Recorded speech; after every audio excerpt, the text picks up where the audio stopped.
Welcome to Tech Alpharetta's podcast series, Driving Innovation. I'm Karen Cashin, CEO of Tech Alpharetta.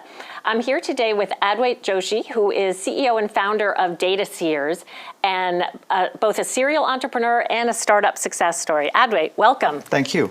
It's great to have you here and great to see you. It's great to be with you. Yes. Tell us a little bit, if you will, about Dataseers. Dataseers is the company that you started just before joining our Tech Alpharetta Innovation Center and ultimately joined here, I think, in early 2018. Is that right? Right, that's right. So we started in 2017, March of 2017. I know entrepreneurs have an idea, they just go all out at it, right? That's the way to do it. So I started the business, did not look back, and we needed space at the time. So we came here, we started for a few months, and we grew out of it really quickly, if you remember. Yes, you did. And we have been growing out of all of our office space. Yes. Yes, so I think it was 9 months. You guys still hold the record for the quickest graduation story for outgrowing our space here at the center. You moved into commercial space at that time in Alpharetta, I believe, Yes, correct? we are off of Windward Parkway. Okay. And we're out of that space now, so we are probably going to move. And so you've outgrown that space as well? We have. But you're going to stay in Alpharetta? We are, absolutely. That's Excellent. our commitment to Alpharetta. So Excellent. So what is it about Alpharetta that you find is an attractive place to start and run a business? I think it's a combination of a lot of things. There is good office space available. There is good retail. There is good living. It's quality of life. I mean, I personally live up here, and most of our people do. It's just the openness. I like the people here. The mayor has done a phenomenal job to make this as a tech hub, this Tech Alpharetta. It's pretty much everything here, so you don't miss going to town for really anything. Right. It really has it all. Yep, it does. Great. And how did you first find our innovation center, our tech startup incubator here? That's an interesting question. So I think back in the day when it first opened, there were a lot of events that happened and a lot of news came. You guys should go check it out. And if I remember right, we were looking at a space for a very specific reason at the time because we were trying to do an H-1B. And in order to have an H-1B, you had to have office space, right? And we didn't want to go to town. Although we are members of ATDC, we didn't want an office to be in town because that's too far for everybody. Right.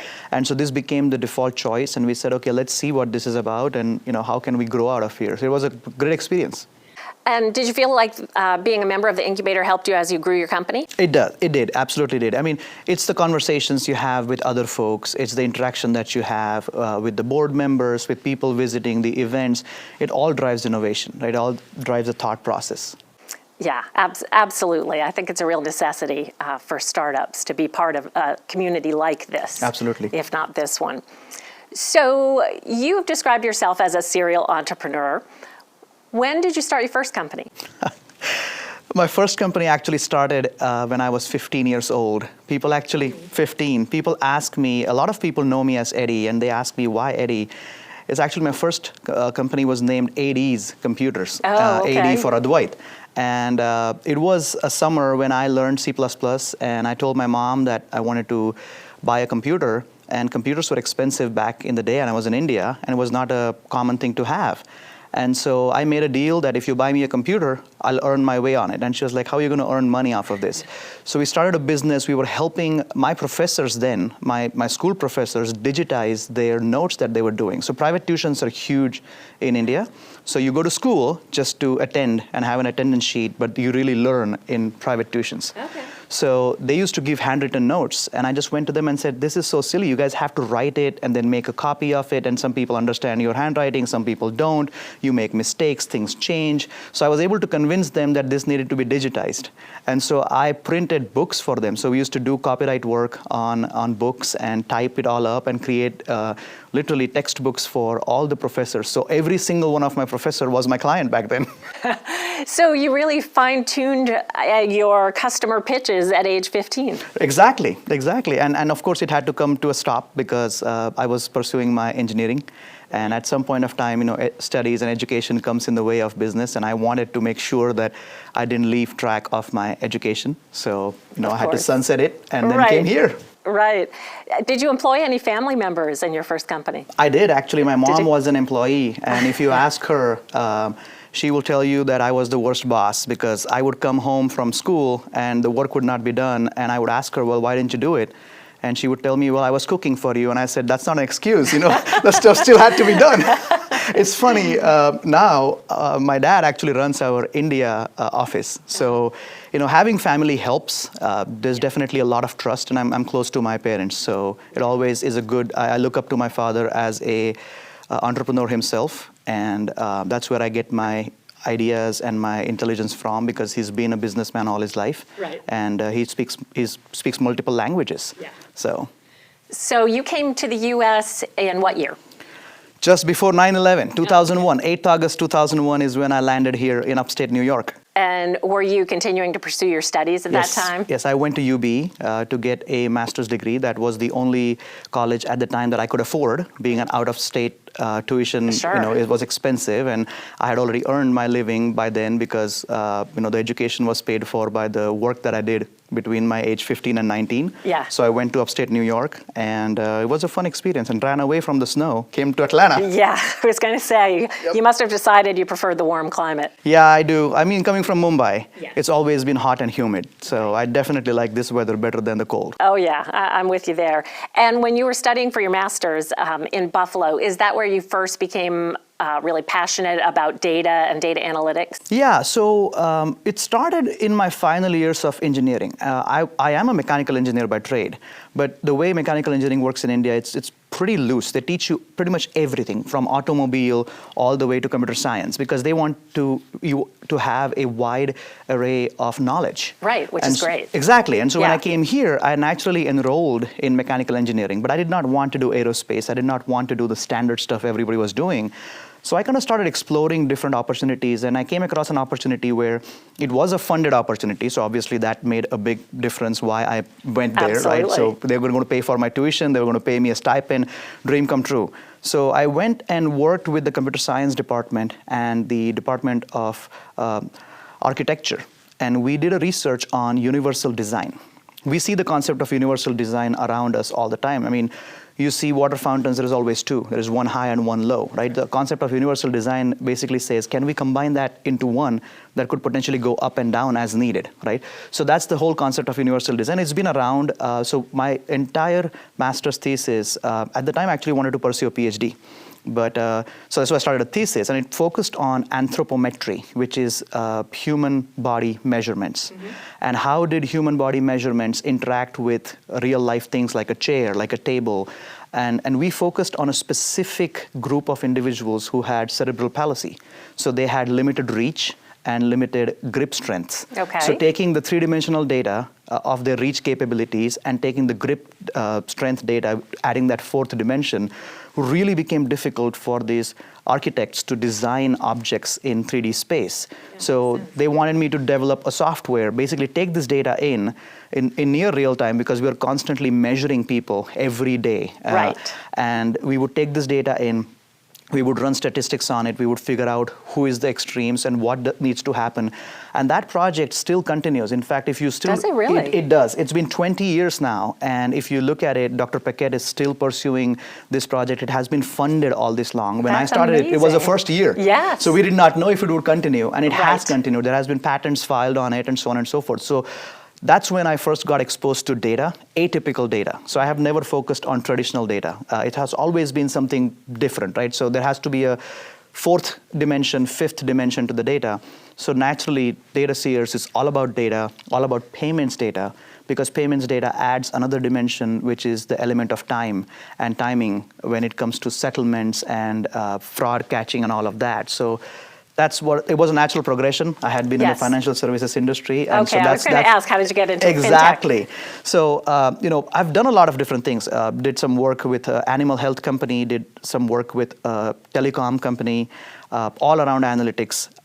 My last 8 or so years, of 10 years maybe now, has been focused on data in the financial services space. And that's where I found my calling, saying this is what I really, really like to do, and this is what I want to do. And that's where all of this started.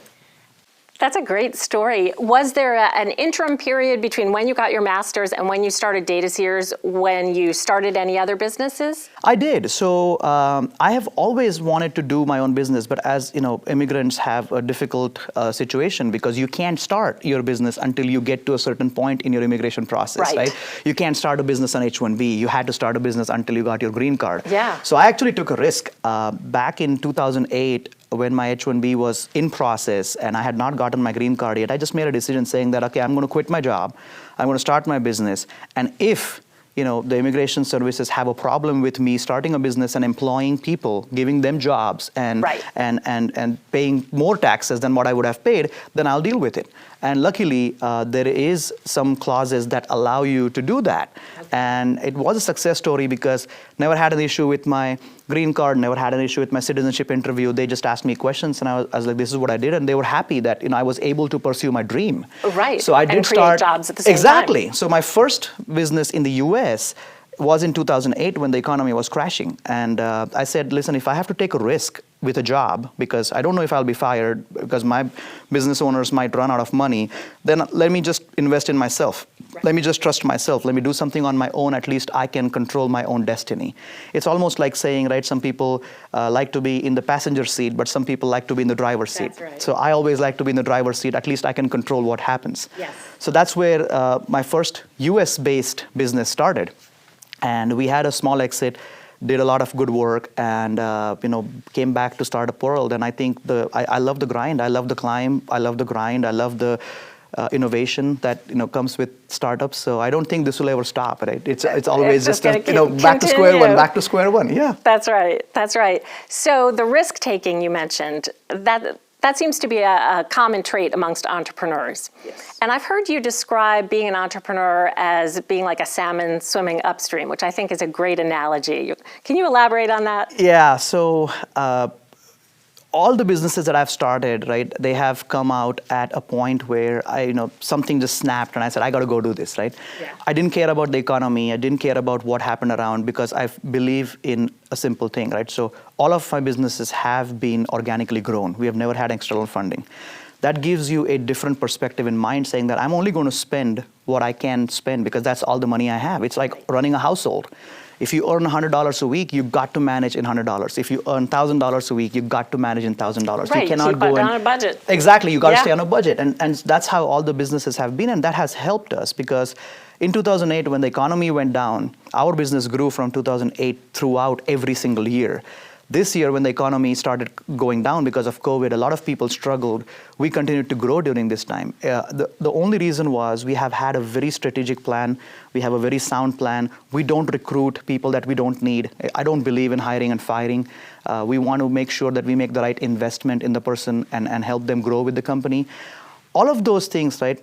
Yes, they are risks that you take as an entrepreneur, but those are also learnings, right? I have been a part of a business that failed before. I was an employee, but I was able to watch that business fail very closely, and I was able to take notes of everything that went wrong.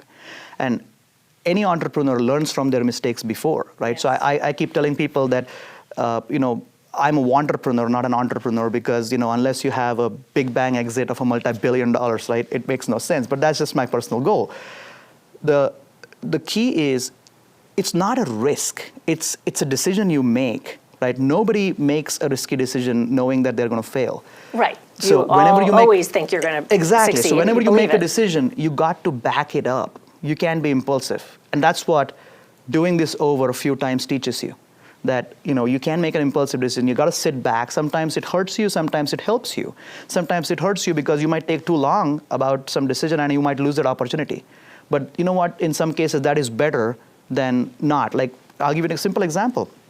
We wanted to pursue our expansion into Singapore this year, right? Everything was planned. Everything was ready to go. And as news started coming out of COVID-19, we said, you know what? It's probably smart not even go there, not even do anything. So we shelved it. We said, we'll pick it back up in 2021, right? And it worked great for us because had I done it and had I gone and invested that money, we would not have seen the ROI. We would have to probably leave, and some employees might have gotten stuck. Right. Right. So you make a decision. You always hope for the best, and plan for the worst. And I'm one of those guys who has plan A, B, C, D, E. So, I just have so many different plans that if one doesn't work, here you go. Yeah, exactly. on to the next one, exactly. on to the next one. And Dataseers, as we discussed, is in the fintech space. Yes. Can you describe a little bit more about what exactly Dataseers business consists of? Absolutely. So we are focused in a niche, right? As payments is growing, and especially what happened in the past 6 months or so where payments went largely digital, right? When that happens, a lot of new stuff comes around, right? So fraud patterns change, compliance issues come up. If you go to krebsonsecurity.com and read how the Nigerian ring exploited the unemployment fraud this year, right? According to him, there is hundreds of millions of dollars lost because somebody just claimed unemployment digitally and they got the money because there was no actual verification, physical verification, right? So we focus on the digital payment space. We focus on a very specific market called prepaid. And we try to harness that data, and we, in short, torture that data to tell us the truth. So we use that data to reconcile in real time. We use that data to fight fraud. We use that data to fight compliance issues such as money laundering, drug trafficking, human trafficking, amongst others. And we also use the same data to actually drive marketing analytics. So it's almost that it's the same data source, but 4 different scopes, 4 different visions. And you developed the software in your company? Absolutely. So it was a ground-up software that we developed from scratch. That's fantastic. Congratulations on that. Let's talk briefly, I know we're almost out of time here, let's talk briefly about your revenue over the past year. What's that looked like? Absolutely. So we have, just this year alone, we have grown every month about 25% month over month. We are adding more customers. In the past 8 months, we have seen more influx of revenue, clients, and employees that we have in the past couple of years because we had planned 2020 to be big, and we did not change our plans, and it's still going to be our best year, but we have pretty much grown the company, doubled every year since we started. So 2017 to 18, 18 to 19, and 19 to 20, even with COVID-19, we will easily double our revenues this year. Congratulations. What about next year and down the road? What's the game plan? So, of course, as companies grow, we talk about funding. Should we go ahead and look for external funding? Should we start preparing for an IPO when the time is right? So there's a lot of thought process going on. We might go get funding right now because we have gone past the traditional funding route. We don't need $1 or $2 or $3 million anymore. Right. We're going to look for a much bigger expansion, much bigger strategy, and that helps us as owners, directors, advisors, and people who have options in the company. It protects their interests because the more you delay the funding, better bang for the buck you get. That's right. That's right. So growth this year, next year, 2022, it's all about growth. It's all about sales. It's all about growing, and growing. And you have how many employees today? About 30 now. That's tremendous, because I remember when you were in here, employee number 1. Yeah, employee number 1. Actually, that's true. That's why we got it. Exactly. Yes. About 18 months, less than 2 years ago, we were 3 people. Yes. Yeah, and we have this growth has come in the last 1.5 years. Well, serial entrepreneur, startup success story, Adwait Joshi, CEO and founder of Dataseers. Thank you so much for joining us, Adwait, and sharing your story with us today. Thank you for having me.